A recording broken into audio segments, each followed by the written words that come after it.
Listeners at home, indeed the views of the ANC Youth League is that, look, no one can be above the law.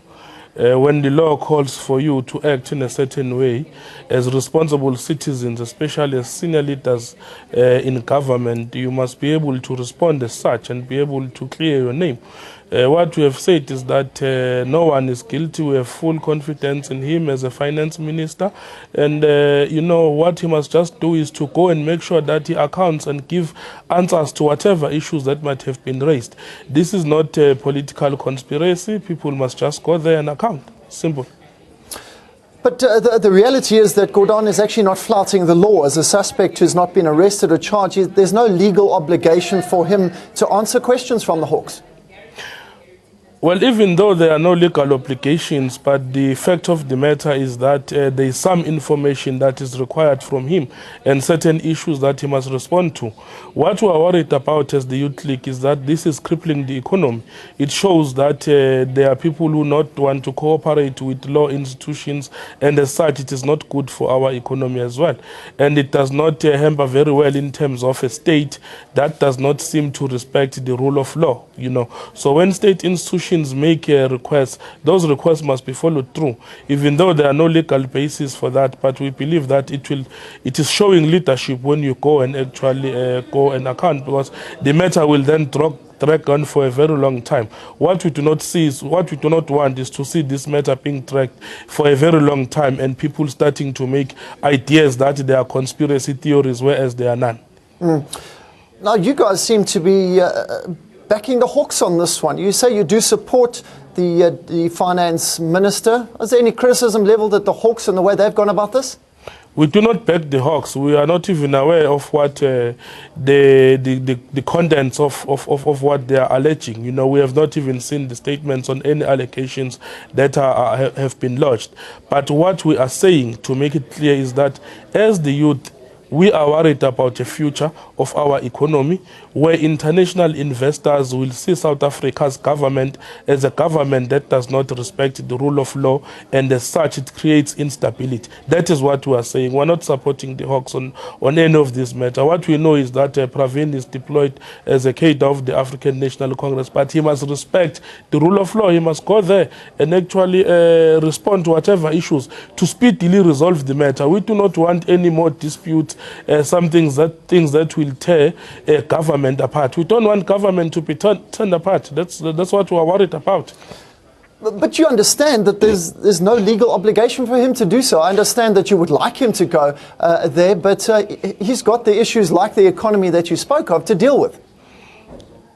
You see, the problem is that we have is that when people are expected to show leadership, part of showing leadership is to arrest issues even before they spiral out of control.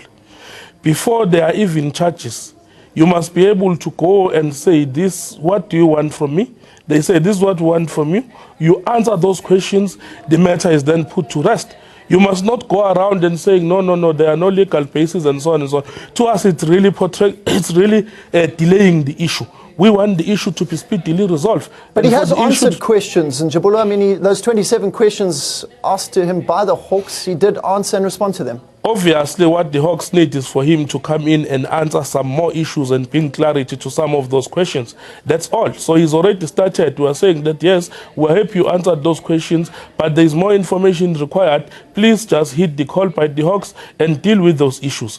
And if you are saying you are not available on a certain day, give another date, which is an alternative, and the issue must be put into rest. Because our main concern is the fact that we do not want government to be torn apart and create instability in the country through the face of such important state institutions. We want stability so that we can live under better conditions in the future as the youth of today.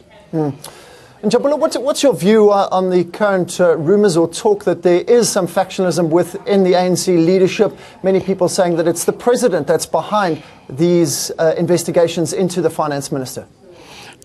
That is absolutely not true. The president of the ANC and the president of South Africa is not managing the Hawks. He's not writing any charge sheets. He does not instruct people to be arrested. That's not his job as the president, and he does not have power to preside over the Hawks. Even the assertions that says that he must come and intervene, it is very wrong to say that the president must intervene in the running of legal processes in South Africa. It's not true. It must not even happen.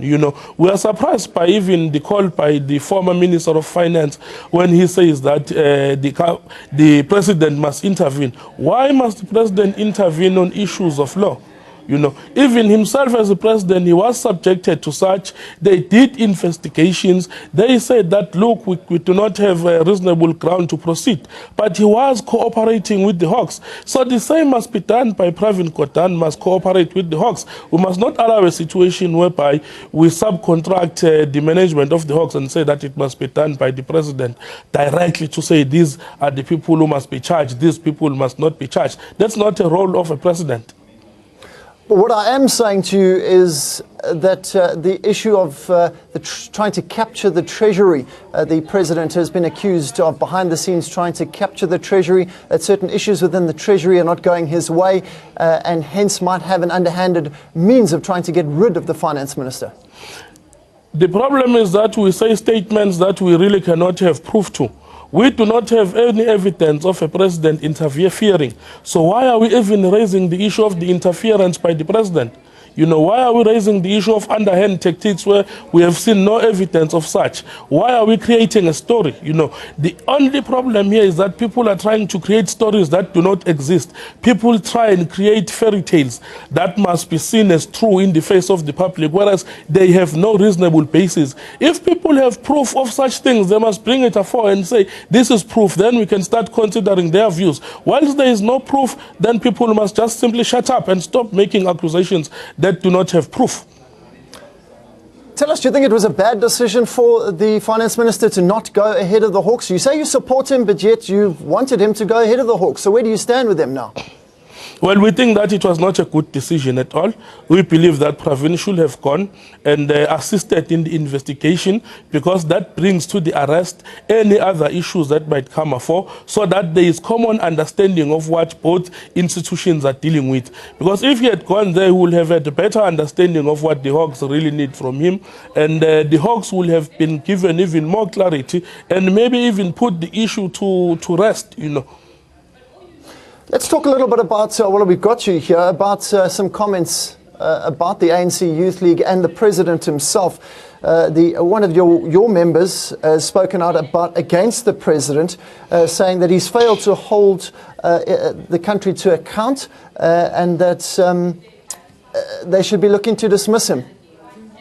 I would really love to know who will be that one of our members. Okay, I'll tell you now. It says Youth League member Njabulo has called for the dissolving of an ANC National Executive Committee, which he says has failed to hold President Jacob Zuma to account. Well, let us be very clear that the ANC Youth League constitution itself does not allow foreign nationals to actually be members of the ANC Youth League. Njabulo is a person from Swaziland. He's not a member of the ANC Youth League. He was a member of SASCO when he was at VETS, and as such, he had rights to enjoy as a member of SASCO, because SASCO is different from the ANC Youth League. And I don't think that it is correct for foreign nationals to start commenting on politics and who should lead the ANC, whereas they are not even members of the ANC itself. I mean, Njabulo is not even a member of the ANC Youth League. He does not speak for the ANC Youth League. Okay, one last question then. Let's leave him aside. Do you believe then that the ANC National Executive Committee should be dissolved? The only call that has been made by the ANC Youth League is a very substantive call and a very strategic call for an early conference of the ANC Youth League, of the ANC rather. The reason why we are saying we want an early conference is because we don't want a situation wherein closer to 2019 we have leadership squabbles. That's part of why we are saying we want an early conference. We want to be able to go to a conference that is elective and be able to deal with issues. Because you must remember that a conference of the ANC is not called for leadership discussions only or to elect leadership, but it will be an opportunity for branches of the African National Congress to reflect on the state of the organization and give new breath to the organization and provide a 360-degree turn for the ANC to face a correct direction. So those are the reasons why we have said that we wanted a call for an early conference. We have not said that you must halt all NEC members, because we also believe in the principle of continuity plus change when you start to deal with leadership issues. But a conference of the ANC is not to deal with issues of leadership alone, but is to give strategic direction to the African National Congress. Even us as the ANC Youth League, by the end of the day tomorrow, we will have unveiled a document that we've called the 2016 Program of Action, to say these are the views of the ANC Youth League in how we should take the ANC forward amongst this adversity that it is facing today. Are the Youth League still behind the president? Yes, we are fully behind the president. We have never even hesitated.